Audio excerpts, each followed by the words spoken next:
इस चैप्टर के शुरुआत में हम देखते हैं रोजली और कमांडर एरन को जो कि एक दूसरे से बात कर रहे होते हैं उनके ट्रेनिंग सेशन को लेकर, जिसमें गिल्ड कमांडर कहते हैं हम नेक्स्ट लेवल के लिए जाने के लिए तैयार हैं। जिसे सुनकर रोसली कहती है ये सुनकर मुझे काफी अच्छा लगा। सीन वहाँ कट होता है और हम देखते हैं रोसली को जो कि अपने रूम में जाती है, और जैसे ही वो रूम के अंदर जाती है वे क्राउन प्रिंस को देखती है, जिसे देखकर वो हैरान हो जाती है और वे कहती है आखिर ये यहाँ क्या कर रहे हैं। क्राउन प्रिंस जो कि सोफा पर सो रहे होते हैं, जिन्हें देखकर रोसली कहती है ये कितने हैंडसम है। इतना कहते कहते वे क्राउन प्रिंस के एकदम नजदीक जाकर बैठती हैं और वे उसे देखने लगती है। जैसे ही वो वहां से उठकर जाती है, क्राउन प्रिंस रोसली का हाथ पकड़ते हैं, जिसे देखकर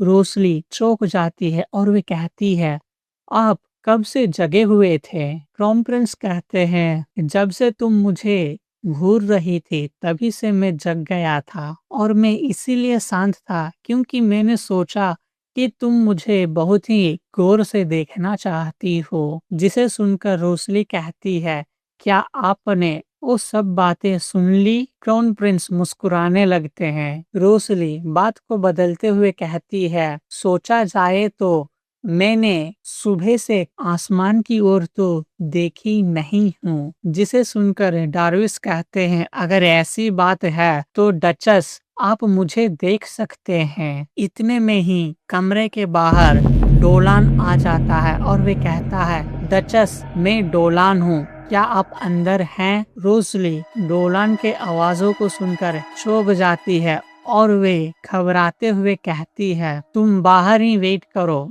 मैं कपड़े चेंज कर रही हूँ। जिसे सुनकर क्राउन प्रिंस कहते हैं डचस क्या आप सच में कपड़ा चेंज करने वाले हैं। रोसली झटके से क्राउन प्रिंस को चुप कराते हुए कहती है धीरे बोलिए, मैं आपको सुन सकती हूँ। इतने में डोलन आवाज लगाता है डचस क्या वहाँ सब चीज ठीक है। रोजली कहती है हाँ तुम मैं बताओ आखिर तुम यहाँ कर क्या रहे हो। डोलान कहता है मुझे अभी अभी बेला की ओर से मैसेज मिला है कि वो जल्द ही आपसे मिलने के लिए आने वाली है। जिसे सुनकर रोजली कहती है क्या तुम्हें और भी कुछ कहना है। डोलन कहता है नहीं मुझे और कुछ नहीं कहना है। इतना कहकर डोलन वहां से चले जाता है। डोलन को जाने के बाद रोसली चैन की सांस लेती है। इतने में डार्विस रोसली का हाथ पकड़ लेते हैं, जिसे देखकर रोजली कहती है ये आप क्या कर रहे हैं। क्राउन प्रिंस मुस्कुराते हुए कहते हैं मैं तो बस प्रैंक कर रहा था।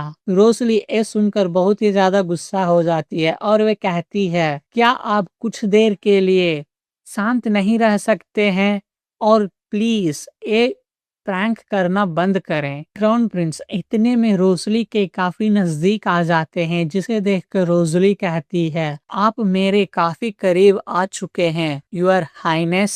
क्राउन प्रिंस कहते हैं मजाक करने के लिए कोई उम्र नहीं होती है, वो तो बस ऐसे ही हो जाता है। रोजली कहती है क्या सच में, और वे खुद से कह रही होती है क्राउन प्रिंस तो बहुत ही अनप्रिडिक्टेबल पर्सन है, इन्हें समझना काफी मुश्किल है। सीन कट होता है और हम देखते हैं कुछ दिनों के बाद जहां डचस अपने गार्डन में घूम रही होती है, तभी पीछे से एरिडिट आवाज लगाता है। एरिडिट का आवाज सुनकर रोसली पलटकर देखती है और वे कहती है एरिडिट काम कैसा चल रहा है। एरिडिट कहता है मैं बस आप ही से मिलने वाला था, कॉर्डिक माइन के सेल्स के बारे में मुझे आपको पूरी रिपोर्ट सबमिट करना था। और वे कहता है डचस क्या आपकी ट्रेनिंग सेशन अच्छे से चल रही है।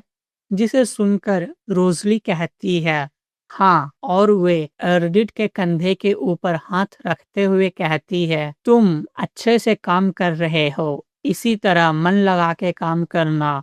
एरिडिट भी जवाब देते हुए कहता है ठीक है डचस, मैं आपको निराश नहीं करूंगा। ये सारी बातें क्राउन प्रिंस खिड़की से देख रहा होता है। रोसली जैसे ही अपने कमरे में आती है वे नोटिस करती है क्राउन प्रिंस को, जो कि एक कोने में जाकर खड़ा होता है, जिसे देखकर रोजली कहती है, तो फिर आप यहाँ वापस आ गए हैं। क्राउन प्रिंस को इस तरह शांत खड़ा देखकर रोसली हैरान रहती है। इतने में क्राउन प्रिंस रोसली का हाथ पकड़ते हुए अपने कंधे पर रखते हैं, जिसे देखकर रोसली और भी ज्यादा हैरान हो जाती है और वे पूछती है, आप क्या करना चाह रहे हैं क्राउन प्रिंस मुंह फुलाते हुए कहते हैं, मैं तो बस प्रैंक कर रहा था। रोसली ये सुनकर कहती है, अच्छा, अगर आपका प्रैंक पूरा हो गया हो तो क्या अब मैं अपना दूसरे काम देखूं?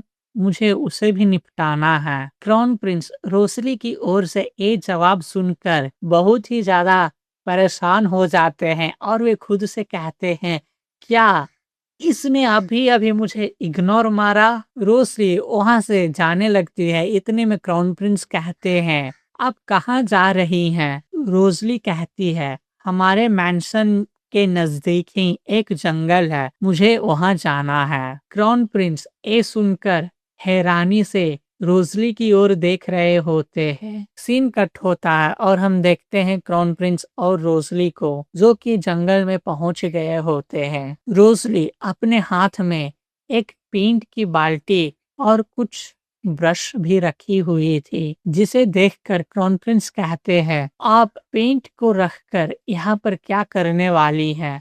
जिसके जवाब में रोसली कहती है, यहाँ पर जितने भी पेड़ है उसमें हम छोटा छोटा टारगेट बनाने वाले हैं, ताकि हमारे सोल्जर के ट्रेनिंग में ये ज्यादा उपयोगी हो। जिसे सुनकर डार्विस कहते हैं, आपके आइडिया और ट्रेनिंग मेथड्स तो बहुत ही ज्यादा अमेजिंग है डचस। इतना सुनते ही रोजली वो पेंट के डब्बा और ब्रश क्राउन प्रिंस के हाथों में थमा दे और वे कहती हैं, जब आप मेरे साथ इतना दूर आ ही गए हैं तो मेरी थोड़ी मदद भी कर दो। क्राउन प्रिंस ये सब सुनकर बहुत ही ज्यादा सदमे में चले जाते हैं और वे कहते हैं, क्या सच में आप मुझसे ये काम करवाना चाहते हैं? रोजली कहती है, हाँ। इतना कहकर वे दूसरी ओर चली जाती है और हम देखते हैं क्राउन प्रिंस को, जो कि आजू बाजू में जितने भी पेड़ थे उन सभी में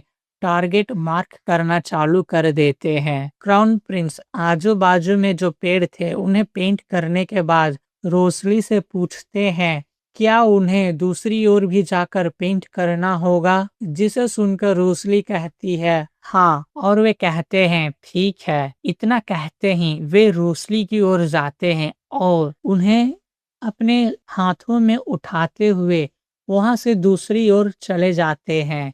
रोसली इसे देखकर हैरान परेशान हो जाती है और वे कहती है, मुझे नीचे उतारो। क्राउन प्रिंस उन्हें उठाते हुए पेड़ पर चढ़ जाते हैं। रोसली ऊपर खड़ी होकर जैसे ही अपने शहर की ओर देखती है, वे खुद से कहती है, मुझे ये मानना होगा, ये बहुत ही ज्यादा सुंदर है। और वे क्राउन प्रिंस से कहती है, मैं बहुत ही लकी हूँ जो मैं हमेशा इतने सुंदर सीनरी को देख पा रही हूँ, यूर हाइनेस। और वे उस नज़ारे का पूरा मजा उठाने लगती है। इतने में ठंडी हवा उन दोनों को छूते हुए निकलती है। इतने में क्राउन प्रिंस जैसे ही वापस जमीन पर आते हैं, रोसली क्राउन प्रिंस से कहती है, क्या हम आ गए हैं? क्राउन प्रिंस कहते हैं, हाँ। रोजली कहती है, चलो अच्छी बात है। और वे क्राउन प्रिंस से पूछती है, क्या वे उनके नाइट्स के साथ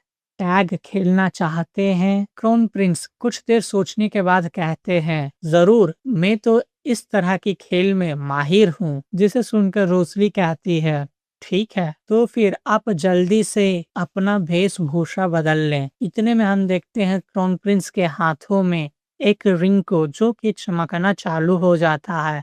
जिसे देखकर रोजली कहती है, ये तो वही मैजिकल रिंग है जो कि नेथन यूज करता है अपने हेयर कलर को चेंज करने के लिए। और इसी के साथ ये चैप्टर खत्म होता है। मिलते हैं अगले चैप्टर में जल्द ही।